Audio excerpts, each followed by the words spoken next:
السلام علیکم ورحمۃ اللہ وبرکاتہ۔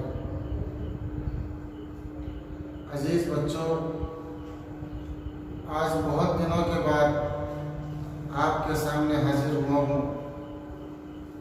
کئی دنوں سے میرا کلاس نہیں ہوا تھا۔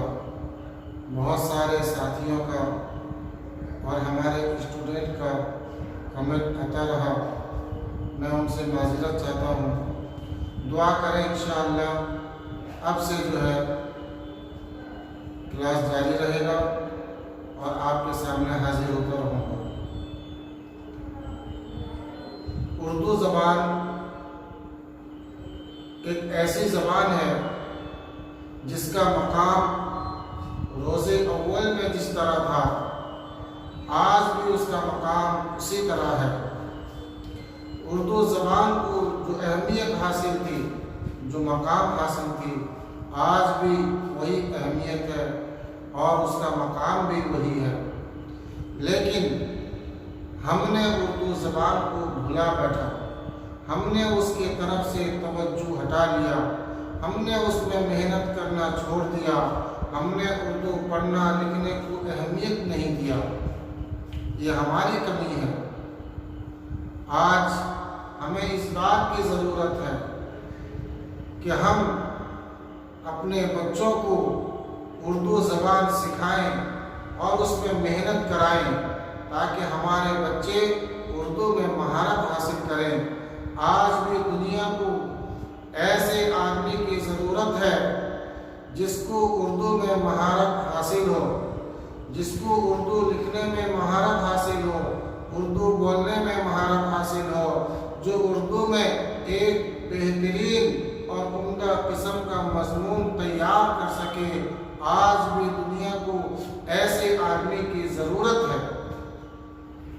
کون کہہ رہا ہے کہ اردو زبان کو اہمیت نہیں ہے؟ نہیں، ایسا سوچ ہمیں احساس کمتری میں مبتلا کر دیتا ہے۔ لہذا ہم اردو زبان میں دلچسپی رکھیں اور اپنے بچوں کو اردو زبان میں مہارت حاصل کرائیں۔ اسی لیے آج میں آپ کے سامنے اردو قواعد کے اعتبار سے ایک ایسی بات بتاؤں گا، ایک ایسا قاعدہ بتاؤں گا جس کو اردو بولنے اور اردو لکھنے میں ضرورت ہے۔ جس طریقے سے ایک میکینیکل، ایک انجینئر ایک مشین تیار کرتا ہے یا کوئی ایک بڑی مشین وجود میں لاتا ہے تو اس کے ہر پارٹس کو، ہر ڈھانچے کو، ہر چیز کو اس کے جگہ پر متعین کرتا ہے، اس کے جگہ پر ترتیب سے رکھتا ہے، تب جا کر وہ مشین تیار ہوتی ہے۔ اگر ترتیب میں کسی قسم کا الٹ پلٹ ہو جائے گا تو پھر وہ مشین بیکار ہو جائے گا۔ جس طریقے سے کام کرنا چاہیے تھا وہ کام نہیں کرے گا۔ اسی طریقے سے اردو زبان بولنے اور اردو زبان لکھنے میں اردو قواعد کی ضرورت ہے۔ اردو قواعد کو جاننا ضروری ہے۔ اگر اردو قواعد کو جان کر کہ واحد اور پس جمع، مذکر اور مؤنث اور فعل اور اسم، ان تمام چیزوں کو، اس کے جو قواعد ہیں، اس کے گرامر ہیں، اگر ہم اس کو جان لیں گے تو اردو بولنا بھی ہمارے لیے صحیح ہوگا اور اردو میں مضمون لکھنا بھی ہمارے لیے صحیح ہوگا اور ہمارے لیے آسان ہو جائے گا۔ لہٰذا آج آپ کے سامنے ایک ایسے قاعدے کو بیان کروں گا، ایک ایسے قاعدے کو پیش کروں گا جو اردو لکھنے اور بولنے میں ہمیں ضرورت ہے۔ اگر امتحان میں بہت سارے مرتبہ ایسا سوال ہوتا ہے کہ مذکر کی تعریف کرو، مؤنث کی تعریف کرو، مذکر کی علامت کیا ہے، مذکر کی پہچان کیا ہے، مؤنث کی پہچان کیا ہے اور مؤنث کی علامت کیا ہے، اس کی اقسام کیا ہیں، بہت سارے بچے لکھ نہیں پاتے ہیں، اسی لیے نمبر میں کمی آ جاتی ہے اور بہت سارے مضمون میں غلطیاں بھی ہو جاتی ہیں۔ ان غلطیوں سے بچنے کے لیے مذکر اور مؤنث کا جاننا بہت ضروری ہے۔ اسی لیے آج کے سبق میں مذکر اور مؤنث کی تعریف. مذکر کسے کہتے ہیں, مؤنث کسے کہتے ہیں؟ دیکھیے مذکر اور مؤنث کی تعریف. مذکر اور مؤنث یہ دو لفظ ہیں. مذکر کس قسم کو کہا جاتا ہے, مؤنث کس قسم کو کہا جاتا ہے؟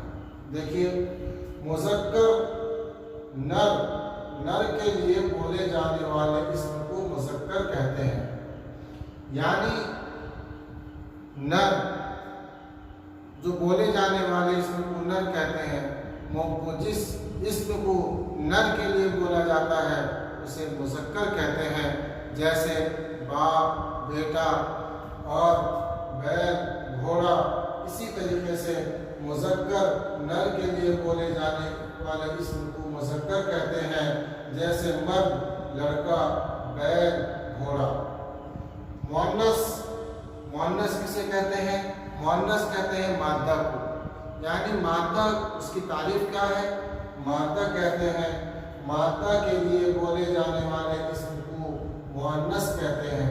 جیسے عورت, لڑکی, گائے, بکری.